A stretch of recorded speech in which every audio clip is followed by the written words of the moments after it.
So, um, when the author of today's source text was growing up in a small Indian village, he was actually a pretty sickly kid. Right?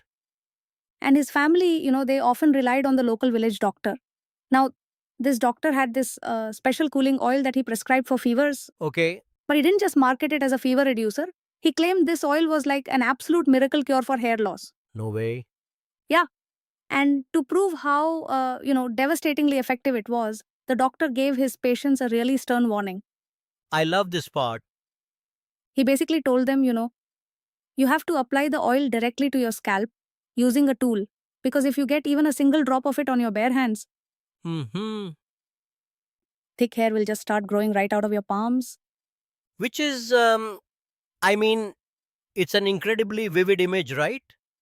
As a marketing tactic for a village doctor, it's absolutely brilliant. Oh, totally. Conveys this, undeniable potency. Exactly. But the author, Sri Bhagavat, notes in his text, which is called Smash Your Sorrows, that while the oil genuinely did help with fevers, the palm hair warning, Yeah. that was just a massive exaggeration designed to sell the underlying philosophy of the cure. Right? It was just marketing. And that kind of sets up the ultimate mission for our deep dive today with you, the listener. Hmm. Because we are unpacking Sri Bhagavat's really radical, logically driven psychological framework. It's a system that promises total, absolute freedom from inner sorrow, And that's a big promise. right? And not by changing anything about the external world, but entirely by understanding the mechanical functioning of our own minds. Exactly. But, you know, anytime a text promises a completely sorrow free life, we really have to ask, is that a genuine, attainable reality? Or is it like the philosophical equivalent of the palm hair warning? Well, based on the arguments presented in the text, it is actually an entirely accessible reality. Really? Yeah. To explain how you know, a sorrow free state can exist in a world that is frankly full of tragedy and stress, the author uses the human immune system as a baseline. Okay, how so? So, when scientists look at a sample of human blood under a microscope, they routinely see deadly pathogens and bacteria just swimming around. Right? It's never completely clean. Exactly. But the mere presence of those germs doesn't automatically mean the person is sick.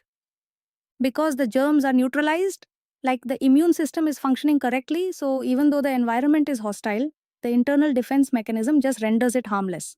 That is the core premise. Yes. Okay, the germs are the external problems, right? The challenging situations, the material losses we all face, Yeah. those will always exist.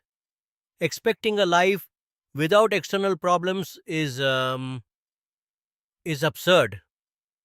Right, completely.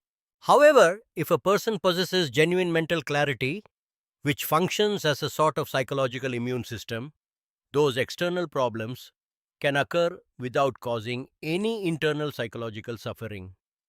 So the event remains a fact, but the sorrow itself is neutralized. Precisely. Okay, so if external facts are just like neutral pathogens, the vulnerability lies entirely in how our mind processes those facts.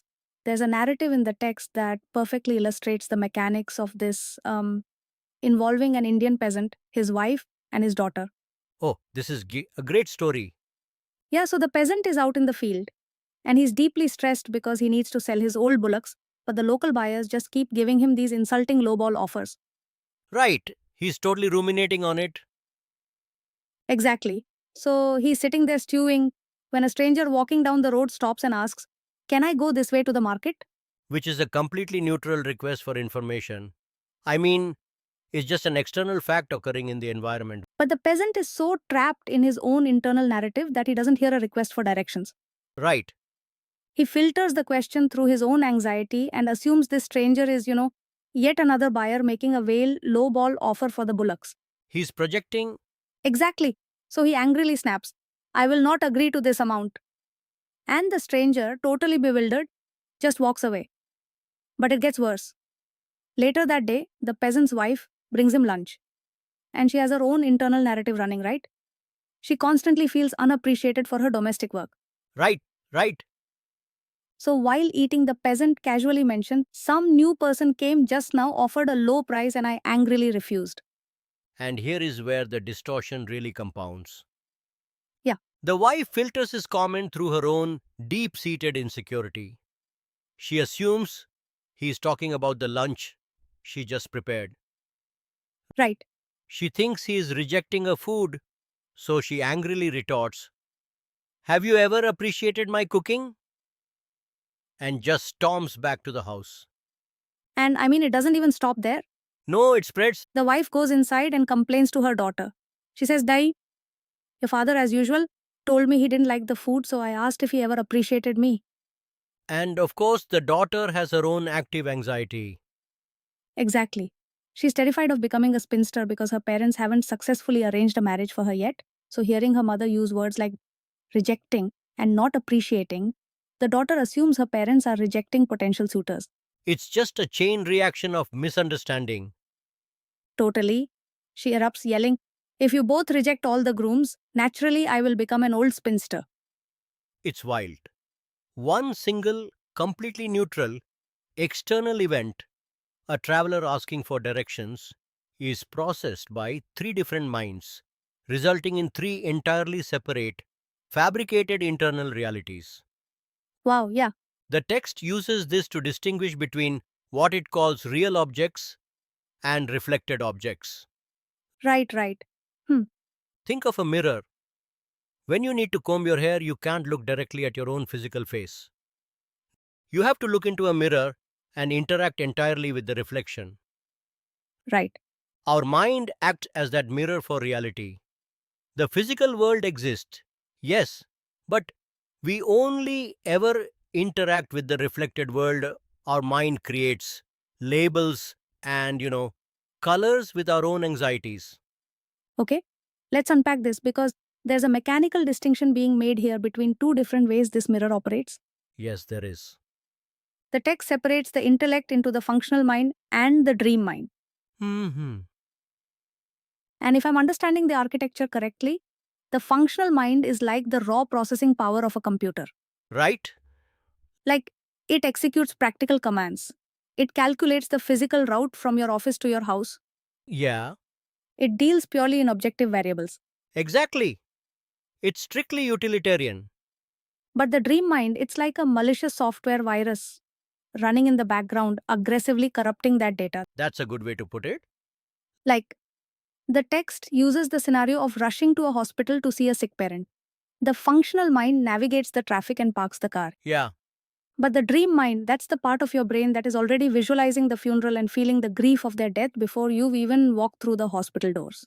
Yes. What's fascinating here is that the dream mind isn't just imagining things, it is actively creating what Sri Bhagat calls dream objects. Dream objects? Yeah, these are perception completely saturated with bewilderment. They lack physical reality, yet they generate a very real physiological response in the body. So they feel completely real. Totally. The text illustrates this with the mirage analogy. Driving down a highway on a blistering day, you might see what looks like a pool of water on the asphalt. Sure, we've all seen that. Right. Your initial reaction is bewilderment, but the moment your intellect recognizes it as an optical illusion, the bewilderment vanishes. The image of the water doesn't magically disappear from your retina. You still see the mirage, but you are no longer fooled by it. You no longer pull over, trying to drink from the hot asphalt. Right. So the objective isn't to obliterate the mirage. The objective is just to recognize the illusion so it loses its power to dictate your actions. Exactly.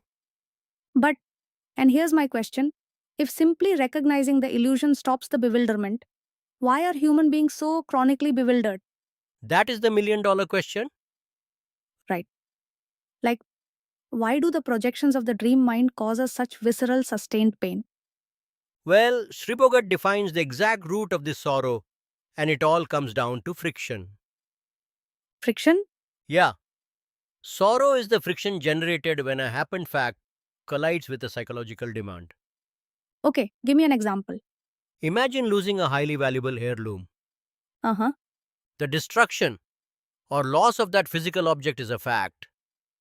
It has occurred, it is locked in the past, but simultaneously, your mind generates a demand. It says, "This should not have happened. I demand that this object still be intact." Right, we fight reality. Exactly. Yeah.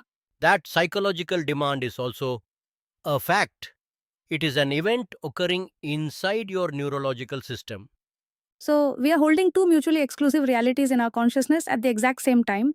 The physical reality that it is gone, and the psychological reality demanding it is still here. Yes. Grinding those two contradictory facts against each other in the same space creates immense psychological friction.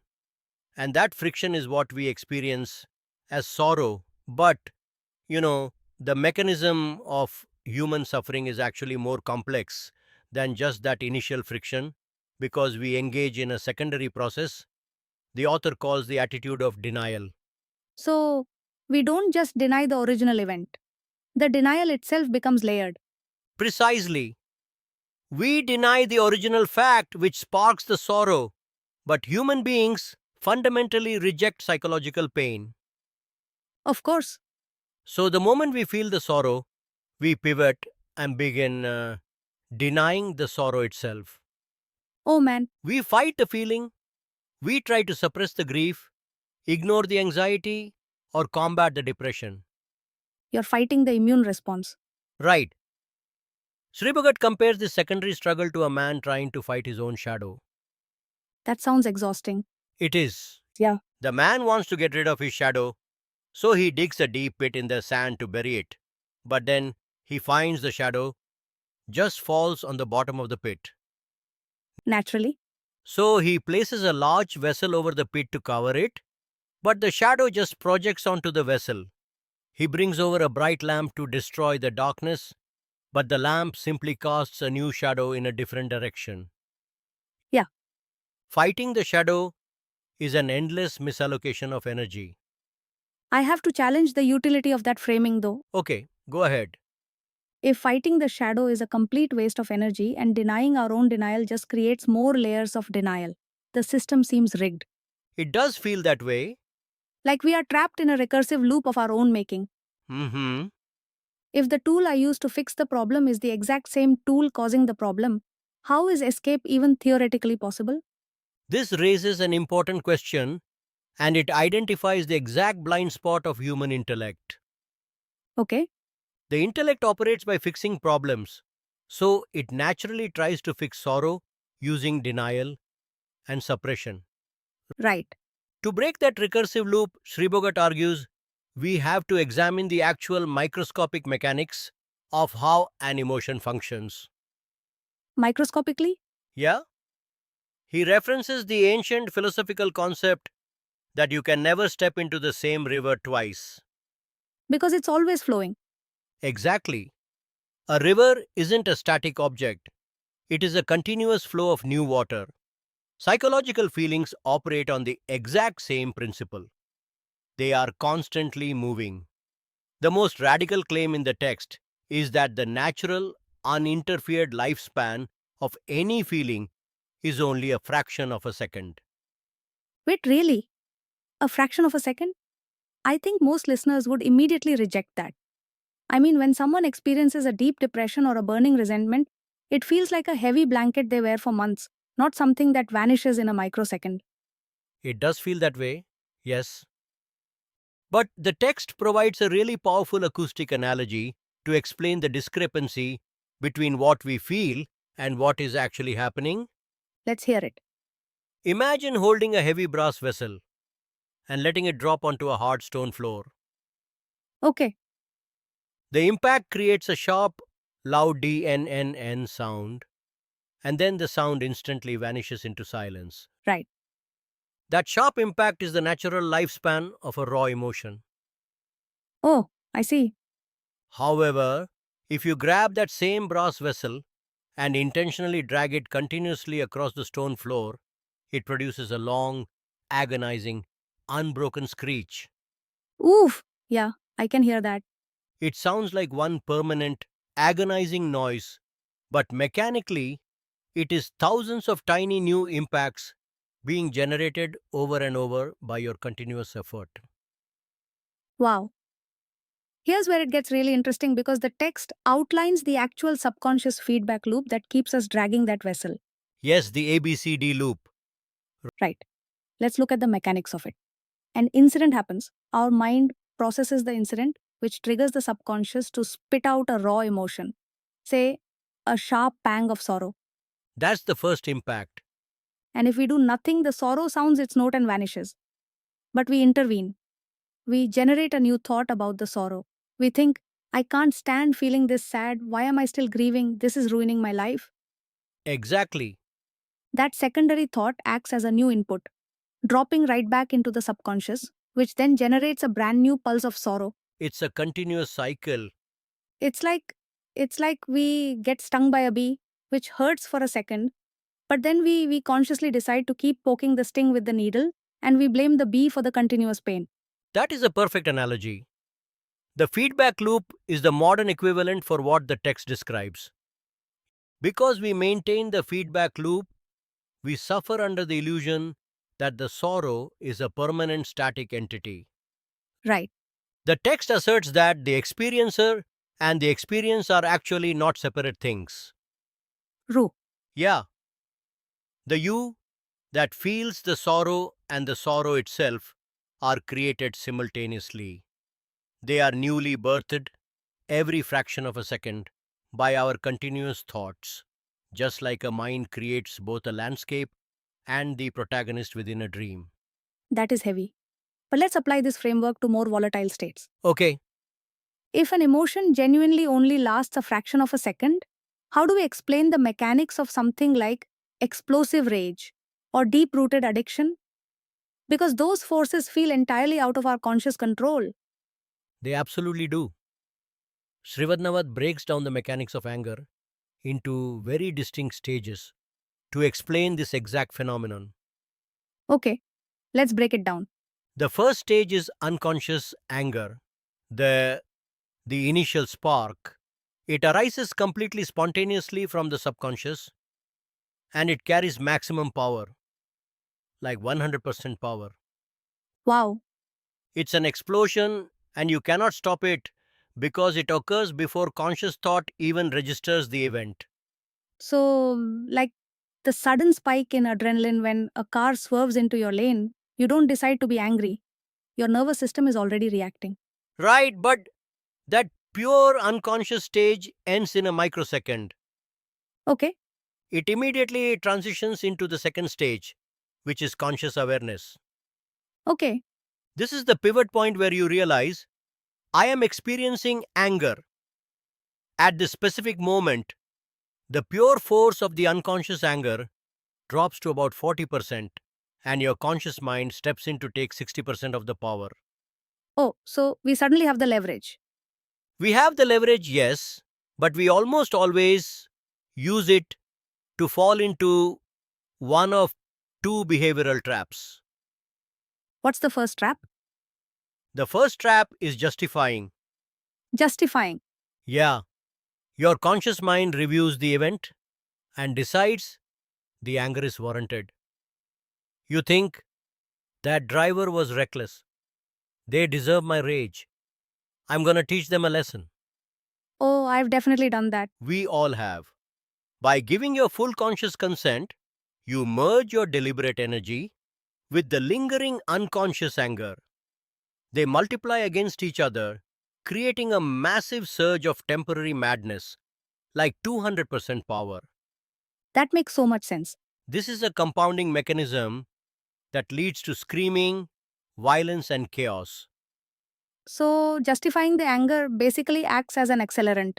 It just throws gasoline on the spark. Exactly. So, what is the second trap? The second trap is suppressing. Ah, Your conscious mind decides that being angry is inappropriate or dangerous, so you aggressively force the emotion down. You force both the conscious and unconscious parts down to about 25%. so you're just burying it. Right? You don't let it express, but you don't let it dissipate either. You trap both the conscious awareness and the unconscious spark in a sealed psychological container. like an internal pressure cooker. Precisely. The energy doesn't disappear, it ferments.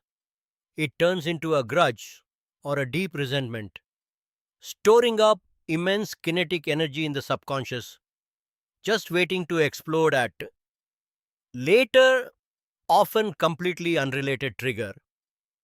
Man, and the text applies similar mechanics to the quicksand of bad habits too, right? Whether it's compulsive drinking, smoking, gambling. Yes, it does. The foundational architecture of a habit isn't the substance itself, but the mind's relentless seeking of pleasure and avoidance of friction.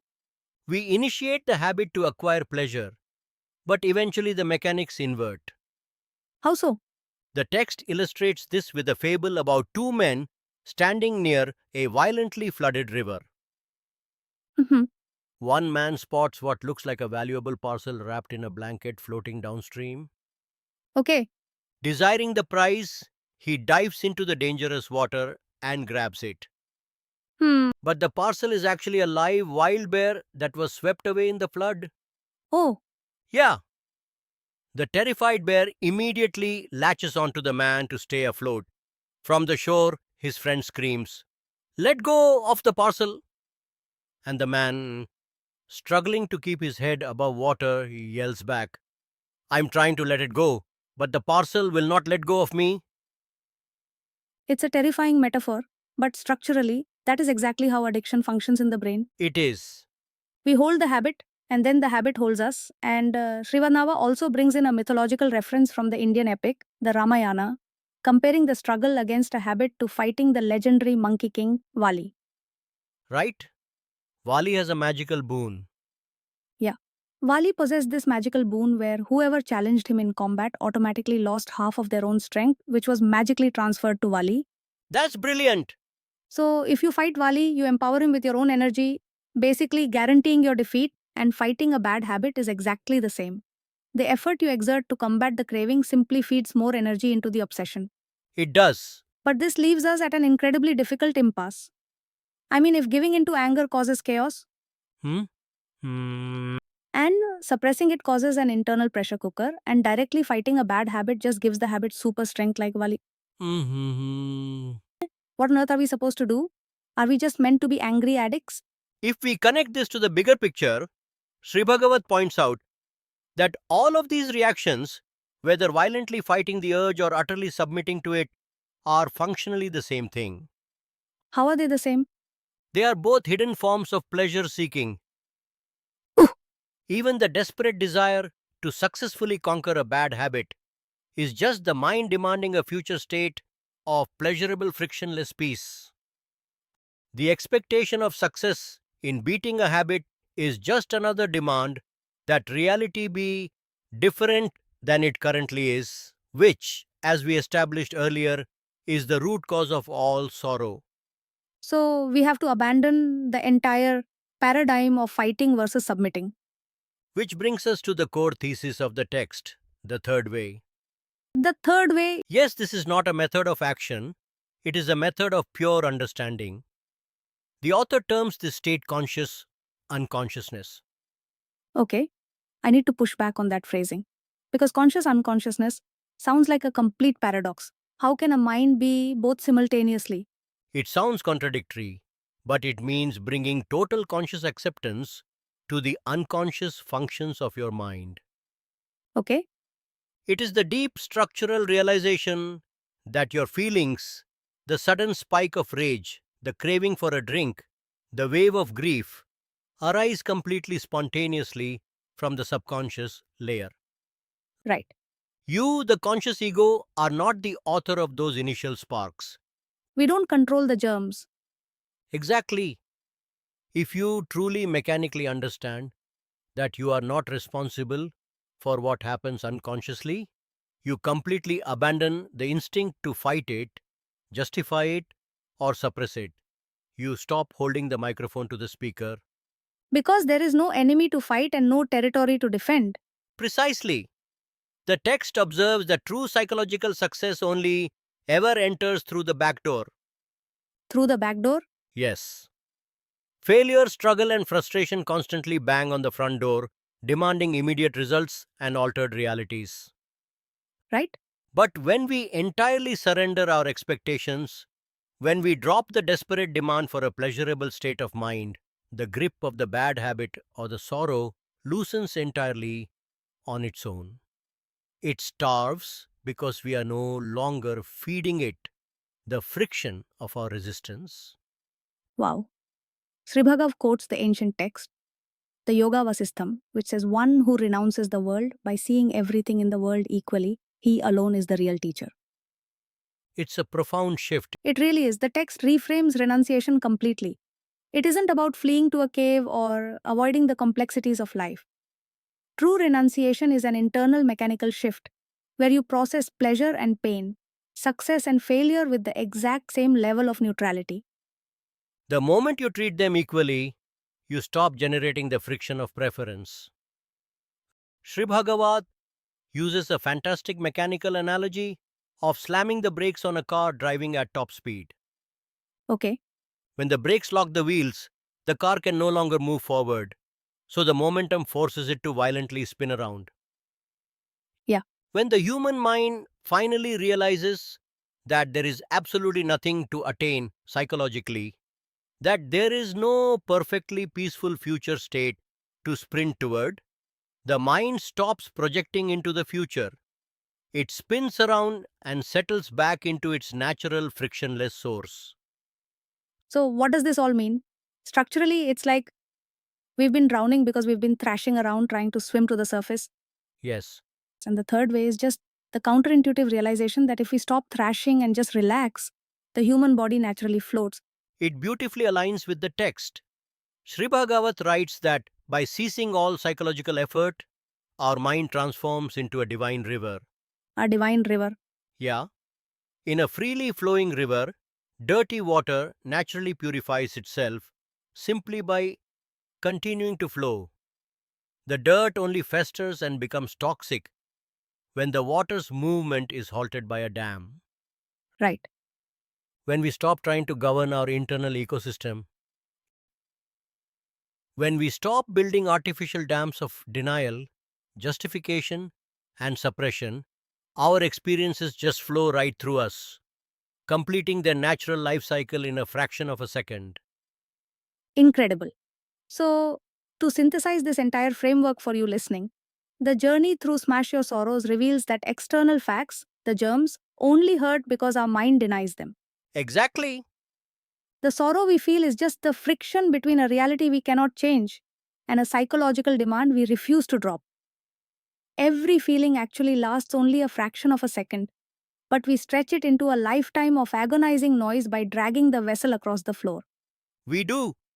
By giving up the desire to attain a perfect painless psychological state, we achieve exactly that. We don't have to change the external world, we simply have to stop fighting our own shadows. And if we deeply internalize the mechanics of this framework, it leaves us with a truly staggering reality to confront. What's that? Well, if our entire sense of self, conscious experiencer, is constantly being recreated every fraction of a second based entirely on what we are experiencing in that exact moment, Hmm. then the person who started listening to this deep dive literally does not exist anymore. Wow. That version of you is gone. So, having understood how the machinery of your mind actually works, who are you going to let yourself become in the next fraction of a second?